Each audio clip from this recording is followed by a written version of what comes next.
گۆشتê xav diqutît da ku bi sanahî daerît. Ev e xarnawiya firavînê ye.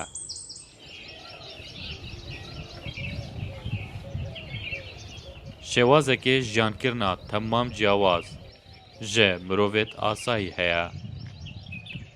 Emran Selîm gencekê temen 28 salî yê Nehya Dînart heye.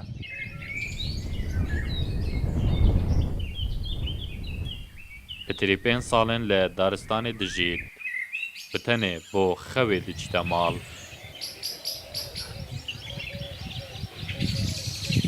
Piştî geryanên xwe bo nêçîrê digel her westiyan û bihên vedanekê hêzê ji şîrêpazî werdigirêt.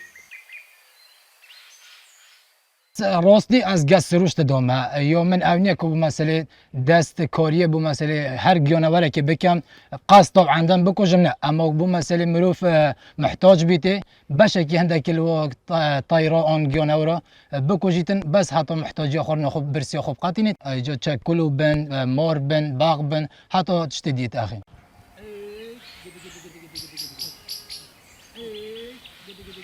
Emran ji ber ku her li biçîkatiyê şivan bûye. Hezeka mezin bo siruştî heye. Cilûbergên wî ji pîst û muyê biznan e. Pitiriya demên xwe li vê re bi werzişkirinê derbas diket.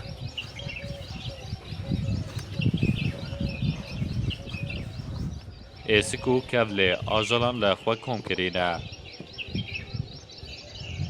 Serkêşîkirin êke ji hezên dinên wî, armanca wî ji vî karî nîşandana şêwazê kevnê jiyankirinê ye, bi taybetî yên serdemên Neandertal. مقصد من اونیه که استیماچی و نو درستن خالک دیر بم اون کرب خالک بد من هدف من اول يعني پیش چو خالک نیشو خالک بدم افرول از گرم خاص نو رباط دو و جلو برکای بو وقتی مرو به نیاندلتور گرین ما و از حس کم میشکو کورت فیلم کی باش دور بم ورولت دو بگیرینم